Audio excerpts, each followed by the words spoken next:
皆さんこんにちは。ガジェットジェットのゆけです。今回はですね、なんとソニーから新たに発売される Xperia 5 Mark V を特別にお借りできましたので、そちらの実機レビューの方をやっていきたいと思います。こちらの Xperia 5シリーズ、今までは Xperia 1に近いハイスペックでコンパクトなモデルという立ち位置で、特にターゲットユーザーの絞り込みはないようなイメージだったんですよね。ただ今回は新しいスマホ、新しい私っていうキャッチフレーズを掲げているだけあって、ターゲットユーザーを20代の男女に絞っているみたいなんです。ハイスペックでコンパクトなモデルっていうのはそうなんですけど、若者に iPhone ではなくハイエンド Android を試してほしいっていう打ち出し方にしているのが新しいなって思いましたね。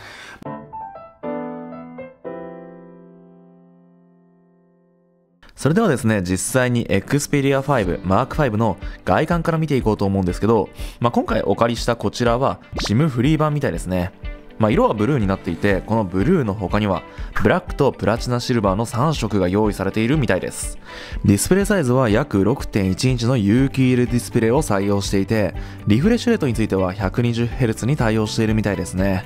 背面は以前レビューした Xperia 1 Mark V ではソニー独自のテクスチャを施した高耐久ガラスが採用されていたんですけど、今回の Xperia 5 Mark V ではフロスト加工がされていて、ちょっとマットな質感なんですよね。個人的にはこっちの質感の方が好きですね。Xperia 1 Mark V よりもサイズも小さいので、グリップも不要と考えた結果のデザインなんでしょうね。そして側面の右側には音量ボタンと電源ボタン、一体型指紋認証センサーの他にシャッターボタンも搭載されているんですよね。こうやって横方向に持つとカメラと同じ位置にシャッターボタンが来るようになっています。半押しでオートフォーカス、押し込むとシャッターを切るようになっていて、本当のカメラみたいな作りになっていて遊び心ありますよね。下部にはタイプ C コネクターとマイク、これが SIM スロットになっています。また上部には 3.5mm のイヤホンジャックもしっかりと搭載してくれていて、めちゃくちゃ親切ですよね。僕もお気に入りの有線イヤホンあるので、そういった人には本当嬉しい部分ですよね。外観的な部分で Xperia 1 Mark V と比較して大きく違うのはカメラの部分でしょうか。Xperia 1 Mark V では広角レンズ、超広角レンズ、超望遠光学ズームレンズと3つのレンズが搭載されていたんですけど、こちら Xperia 5 Mark V では光学レンズと超光学レンズの2眼になってるんですよね。これダウングレードかと僕個人も思ったんですけど、決してそうではなくて、新世代のセンサーを活用することで2つのレンズにもかかわらず望遠レンズ分の撮影もしっかりと楽しむことができるみたいなんですよね。要するにカメラの機能については従来機 Xperia 5 Mark IV よりも性能はアップしてるってことですね。ただ見た目的にはちょっとバランス悪いかなってところあるんで、僕個人としては3眼レンズの方がかっこいいかなって思っちゃいました。それでは基本的なスペックの紹介なんですけど、本体サイズは縦 164mm、横 68mm、厚さ 8.6mm、重量は約 182g、ディスプレイサイズは約 6.1 インチ、リフレッシュレートは 120Hz で、チップに関してはハイエンドチップのスナップドラゴン8 Gen 2を搭載しているみたいです。またキャリア版、SIM フリー版ともにメモリーは 8GB、ストレージについてはキャリア版が 128GB、SIM フリー版が 256GB とロムメモリーのみに違いがあるそうですね。やっぱりですね、こちら Xperia 5 Mark V の大きな特徴といったら、ソニーのハイエンドスマートフォン Xperia 1 Mark V と同じチップを搭載していてハイスペックなんですけど、少し価格が抑えられているっていう部分なんでしょうね。冒頭にも説明した通り、こちら Xperia 5 Mark V のキャッチフレーズは新しいスマホ、新しい私なんですけど、20代の男女をターゲットにしてるんですよね。そういった点ではガチガチのクリエイター向けである Xperia 1 Mark V とは違って、 TikTok やインスタなんかのよりライトな投稿をするインフルエンサー向けになっているような感じがします。そんなインフルエンサー向けに新たに搭載されたソフトウェアがあってですね、それがこちらのビデオクリエイターっていうアプリなんですけど、こちらスマホ内に保存されている動画や画像、 BGM を選ぶだけで BGM のリズムに合わせたショート動画を勝手に作ってくれるんですよね。口で説明するより実際に使ってみた方が分かりやすいと思うので実演していきますね。まずこちらのアプリを起動していただいて、新しいプロジェクトをタップします。するとですね、スマホの中に保存されている写真や動画が表示されます。今回はですね、あらかじめ撮影していた写真を4枚ぐらい選びましょ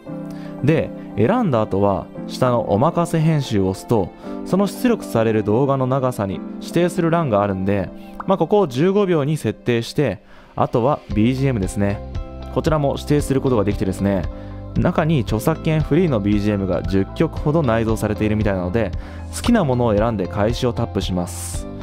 するとほら、全然待たずにショート動画を自動で作成してくれるんですよね。これすごいのはですね、 BGM のリズムに合わせて映像が切り替わっていくんですよね。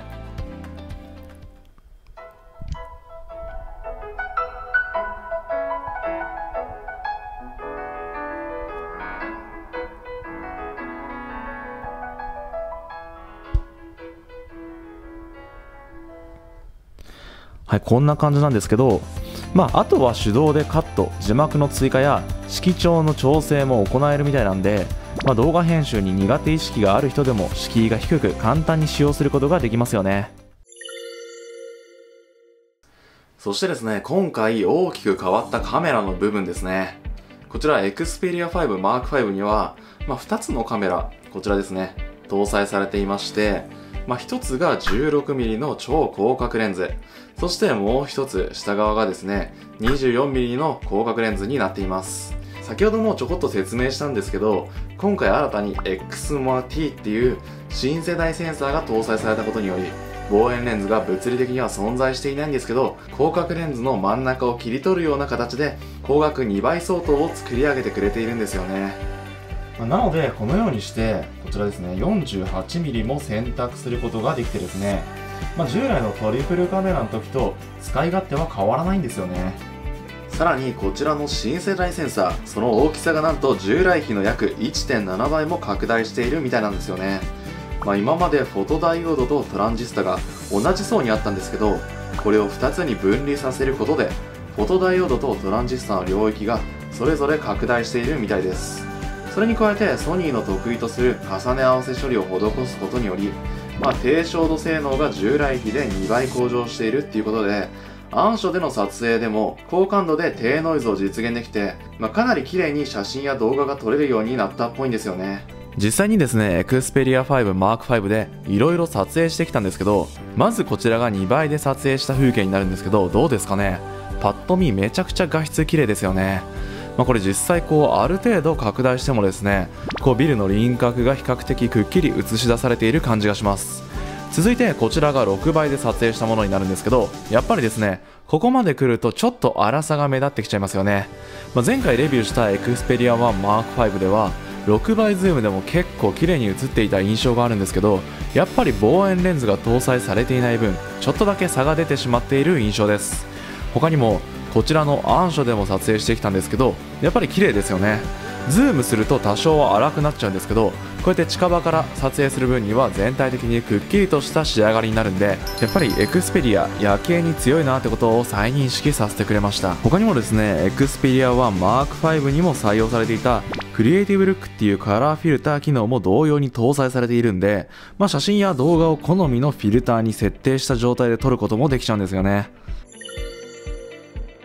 それでは続いてスピーカーについて見ていきましょう。スピーカー自体もですね Xperia 5 Mark V かなり力を入れているみたいで、フルステージステレオスピーカーというスピーカーシステムを搭載しているようなんです。こうやって見るとわかるんですけど、画面上部と画面下部のこの位置にスピーカーが搭載されているんです。そのため両スピーカーどちらも前方向に音を放出してくれるので、両サイドから音に包み込まれるような立体音響を堪能できるってわけなんですよね。それでは実際にどんな音を響かせてくれるのか聞いてみましょう。皆さんこんにちは、ガジェットジェットのゆきです。今回はですね、こちらなんとソニーの今年度ハイエンド液晶テレビ X95L の実機レビューになります。今年度発売の最新かつ最上位の液晶テレビなので、レビューにも一層力が入りそうです。ということで今回はこちらの X95L の画質面から音質面、その他ゲーミング機能の性能を詳細にレビューしていこうと考えていますので、テレビ選びの真っ最中という方やソニーの最新液晶テレビがどの程度進化しているか気になる方はぜひ最後までご覧ください。今流したのは僕の YouTube の動画で、特にサラウンドコンテンツではなかったんですけど、結構音に包み込まれるというか、両耳でしっかりと音を捉えることができましたね。通常の音源でこれなんで、ネット動画での高クオリティサウンドであればもっと臨場感出そうです。またですね、Xperia 5 Mark V では DSE Ultimate という圧縮音源をハイレゾ相当にアップスケーリングしてくれる機能が搭載されているんです。いや、これは普段からワイヤレスイヤホンを使用している人にとってはめちゃくちゃ嬉しいですよね。こうやって本体に搭載されているスピーカーもすごいんですけど、ワイヤレスイヤホン、有線イヤホンなどを使用するのにも向いていて、ある意味音楽プレイヤー的な側面も持っている、そんな感じですかね。それでは続いてゲーム機能の方を見ていきましょう。今回は比較的重いゲームとして知られている原神をやっていくんですけど、こちらゲームエンハンサーという機能を使うことができてですね、ここから現在の FPS を確認できたり、画質の設定とか細かい部分いじれるみたいです。実際にですね、現在 60fps でゲームプレイしているんですけど、めちゃくちゃ滑らかで遊んでいて楽しいですね。ただ長時間プレイしてみた感じ、気持ち発熱を感じてしまいましたかね。熱くてモテないってほどではないんで、そこまで気にはならないんですけど、少し気になっちゃいました。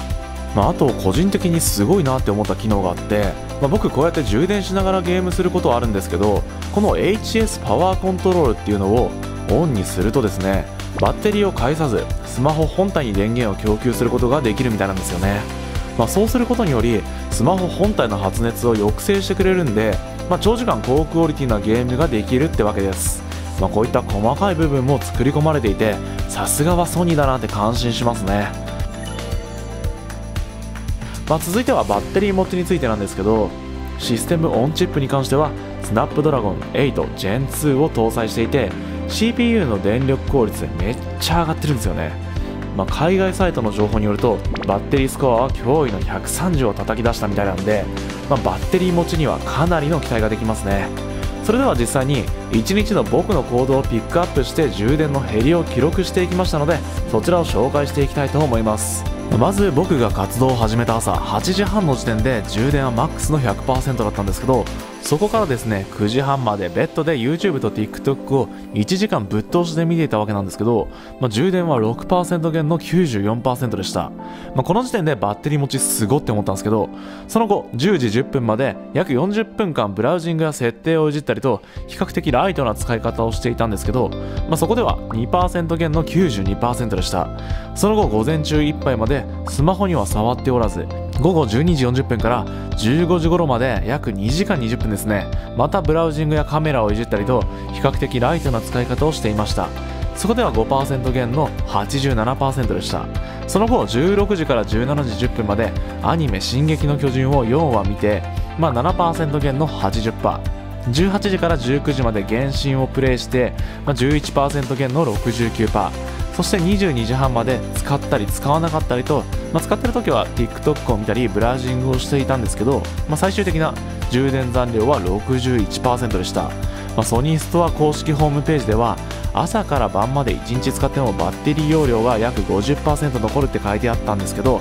実際にっていうか、それ以上に電池持ちよくて、これには本当驚きましたね。個人的には結構使った1日っていう印象だったんですけど、想像以上にバッテリー容量残るんで、バッテリー持ちについては Xperia 1 Mark V 以上だと思います。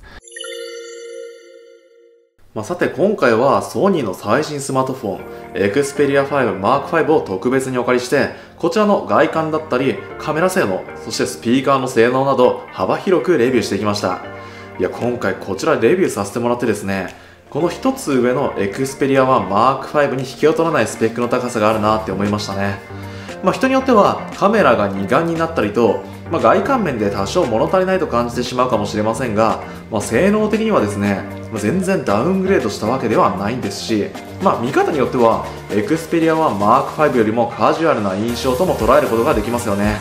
これ正直ですね、僕が Xperia 1 Mark V と Xperia 5 Mark V どちらか一つ選ぶのであれば Xperia 5 Mark V かもしれないなって思っちゃいましたね。性能面で Xperia 1 Mark V に引けを取らない部分はもちろんあるんですけど、サイズ感もちょうどよくて、何よりバッテリー持ちがめちゃくちゃいいってところが日常使いには向いているなって思うんですよね。本当エクスペリアは M5 ほどのスペックはいらない、程よいスペックで日常使いにより特化したスマホが欲しいって方には本当おすすめできる一台となっていますんで、気になった方はぜひ概要欄のリンクから詳細を調べてみてください。今後もこういったスマホや家電、ガジェットの最新情報やレビュー動画なんかじゃんじゃん上げていこうと考えていますので、ぜひ今のうちにチャンネル登録の方よろしくお願いします。また今回の動画分かりやすかった、ためになったって思っていただけたんであれば、ぜひ高評価ボタンも押していただければ嬉しいです。それではまた次の動画でお会いしましょう。ガジェットジェットのゆっけいでした。